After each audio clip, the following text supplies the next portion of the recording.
Guess Jack Nicholson was right all along. The WWE can't handle our truth anymore. I'm Chris Wolvie, the wrestling vlog who always tells it like it is.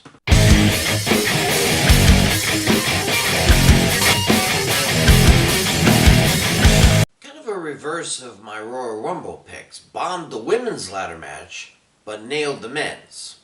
3 out of 4. Not bad.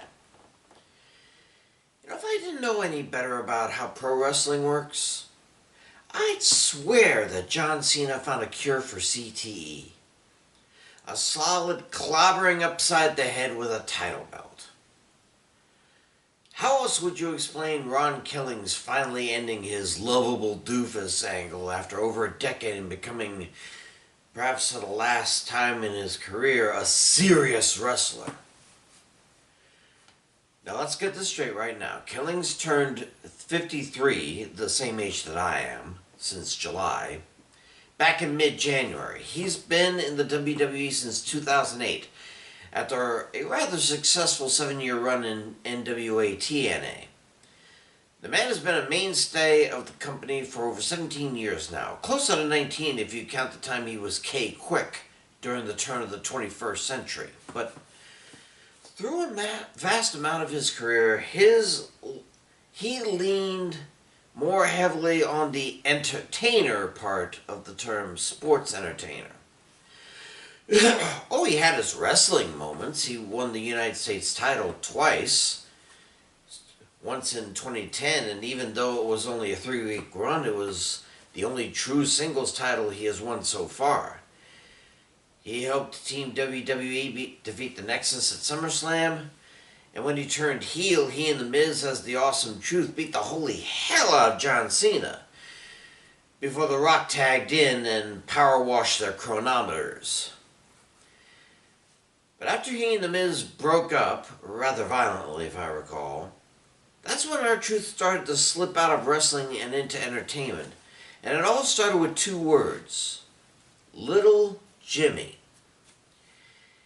He was mentioned in a song he sung about the children in attendance, but after the breakup and a 30-day suspension for a wellness policy violation, Truth started to talk to an invisible person by that name.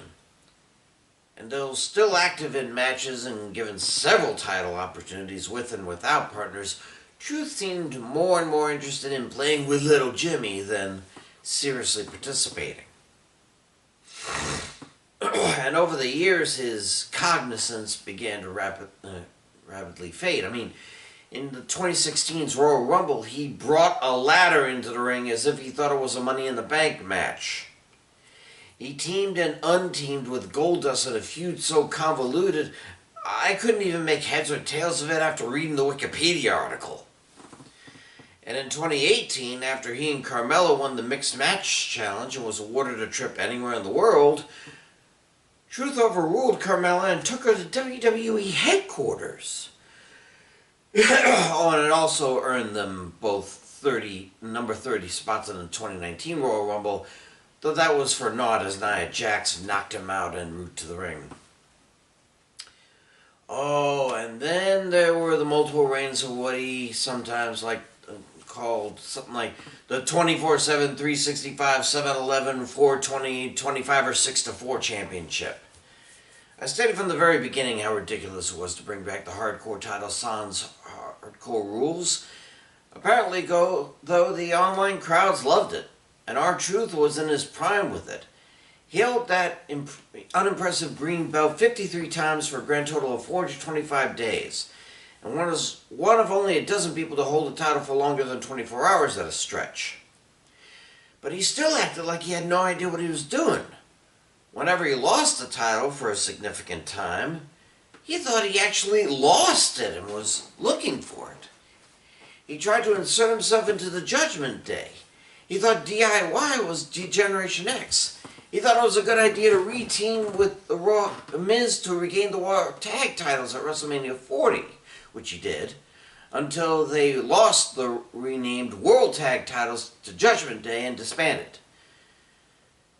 And then, of course, came the bottom of his brain drain, referring to John Cena as a childhood friend, even though he's 5 years older, And when Cena turned on Cody Rhodes, still considered him that.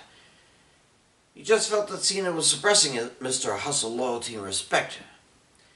He even stopped Randy Orton from punting Cena's head and cost Orton the title match. And how did he get repaid? With an AA through a press conference table. But he still wanted to rehabilitate John Cena, and that beating him in a match on Saturday night's main event would do it. And again, it earned him more pain and a crack across the noggin with the title belt. At that point, it was announced that R-Truth had been released from the WWE. Now, I, for one, was happy for it, as I felt his glory days were long gone. But the rest of the WWE Universe weren't so forgiving, chanting for Truth to be re-signed. I guess I should have felt something was up when those chants weren't really edited out of Raw or SmackDown. Or they probably tried to overdub it with loud jeers, but many could still hear it. And sure enough, he came back, retaliating against Cena by clocking him with the belt and costing him the tag match last week. Then when he returned on Raw, he cut off his hair braids and claimed that Ron the Truth Killings had arrived and that everyone, starting with Cena, would recognize the truth, the whole truth, and nothing but the truth. Now, while I'm glad that the character finally got those many loose screws tightened, I still have to wonder how such an aged wrestler can perform in this day and age. Oh, sure, Ric Flair made it work, but he was an artist in the ring for most of his life. Killings, he's been a clown. A clown prince, maybe, but a clown nonetheless. If online betting sites offered wagering on WWE events, I would always put money against R-Truth, especially these post 24/7 days. And now he's getting a push? Perhaps the last push of his career before going to the Indies, or, God forbid, giving him a Legends contract? Why? Does the WWE intend on giving him one last chance at some semblance of glory just because the fans really didn't want him to go?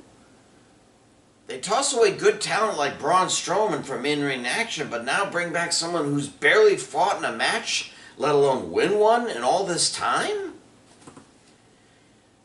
Look, folks, I get that he's entertaining. But the last time they tried to make a jobber, and that's really what R-Truth has become over the years, into a superstar, was Steve Lombardi becoming the Brooklyn Brawler. And if you're old enough to remember him, you know how that turned out. Now, I hope I'm wrong. I hope Killing's last stand is a relatively successful one. I hope he can teach Cena a lesson in humility before he goes. Hell, after that, I kind of hope he wins his third U.S. title before leaving. But it may be too little too late to turn the joke that was R-Truth into the serious superstar that is Ron Killings. I'm Chris Wolvie with the Wrestling Blog, who always tells it like it is. Pray for peace, and I'll see you